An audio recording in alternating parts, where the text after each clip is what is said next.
ರಾಜ್ಯ ಸರ್ಕಾರದ ಸರ್ವಾಧಿಕಾರಿ ಧೋರಣೆ, ಸಂವಿಧಾನ ವಿರೋಧಿ ನೀತಿ, ಹದಗೆಟ್ಟ ಕಾನೂನು ಸುವ್ಯವಸ್ಥೆ, ರೈತರ ಆತ್ಮಹತ್ಯೆ, ಬೆಲೆ ಏರಿಕೆ ವಿರುದ್ಧ ಜಿಲ್ಲಾ ಬಿಜೆಪಿ ಪ್ರತಿಭಟನೆ ಹಮ್ಮಿಕೊಂಡಿತು.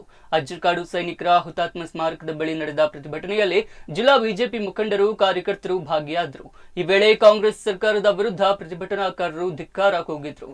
ಬೆಂಗಳೂರಿನಲ್ಲಿ ಬಂಧಿತ ಶಂಕಿತ ಭಯೋತ್ಪಾದಕರ ಪ್ರಕರಣವನ್ನ ಎನ್ಐಎ ತನಿಖೆಗೆ ವಹಿಸಬೇಕು ಎಂದು ಒತ್ತಾಯಿಸಿದ ಮುಖಂಡರು, ಕಾಂಗ್ರೆಸ್ ಸರ್ಕಾರ ಅಸ್ತಿತ್ವಕ್ಕೆ ಬಂದ ನಂತರ ಅಪರಾಧಿಗಳು ರಾಜಾರೋಷವಾಗಿ ಅಪರಾಧ ಚಟುವಟಿಕೆಗಳಲ್ಲಿ ತೊಡಗಿದ್ದಾರೆ ಎಂದು ಆರೋಪಿಸಿದ್ದಾರೆ. ಪ್ರತಿಭಟನೆಯಲ್ಲಿ ಬಿಜೆಪಿ ಜಿಲ್ಲಾಧ್ಯಕ್ಷ ಕುಯ್ಲಾಡಿ ಸುರೇಶ್ ನಾಯಕ್, ಮಾಜಿ ಸಚಿವ ಪ್ರಮೋದ್ ಮಧ್ವರಾಜ್, ಶಾಸಕ ಯಶಪಾಲ್ ಸುವರ್ಣ ಮತ್ತಿತರರು ಉಪಸ್ಥಿತರಿದ್ದರು. ಇದೀಗ ನಮ್ಮೆಲ್ಲರನ್ನ ಉದ್ದೇಶಿಸಿ ನಿಕಟಪೂರ್ವ ಜಿಲ್ಲಾಧ್ಯಕ್ಷರಾದ ಮತ ರತ್ನಾಕರ್ ರೆಡ್ಡಿ ಅವರು ಮಾತಾಡ್ತಾರೆ. ಸೆಕ್ರೆಟರಿಗಳು ಎರಡೆರಡು ದಿನ ಏರ್ಪೋರ್ಟ್ ಅಲ್ಲಿ ಕಾದು ಅವರನ್ನು ರಿಸೀವ್ ಮಾಡಿ ಅವರ ಹೋಟೆಲ್ನ ರೂಮಿನಲ್ಲಿ ಕುತ್ಕೊಳಿಸಿ ಅವರನ್ನು ಕಾಯುವಂತ ಪರಿಸ್ಥಿತಿ ನಮ್ಮ ರಾಜ್ಯ ಸರ್ಕಾರ ಮಾಡಿದೆ ಅಂತ ಹೇಳಿದ್ರೆ ಇದಕ್ಕಿಂತ ನಾಚಿಕೆ ಕೇಡು ಬೇರೆ ಯಾವುದಿಲ್ಲ. ಆ ಸಂದರ್ಭದಲ್ಲಿ ನಾವೆಲ್ಲರೂ ನಮ್ಮ ವಿರೋಧ ಪಕ್ಷದವರ ಜವಾಬ್ದಾರಿ ಇವತ್ತು ಜನರಿಗೆ ಅದನ್ನು ತಿಳಿಸಬೇಕು, ಆ ಮೂಲಕ ಜಾಗೃತಿಯನ್ನು ಮೂಡಿಸಬೇಕೆಂಬ ಉದ್ದೇಶ ಇಟ್ಕೊಂಡು ಆ ಕೊನೆಯ ಗುರುವಾರದ ಅಧಿವೇಶನದಲ್ಲಿ ನಾವು ಸನ್ಮಾನ್ಯ ಸಭಾಧ್ಯಕ್ಷರಿಗೆ ಈ ಬಗ್ಗೆ ನಮಗೆ ವಿವರಣೆಗಳನ್ನು ಕೊಡಬೇಕು.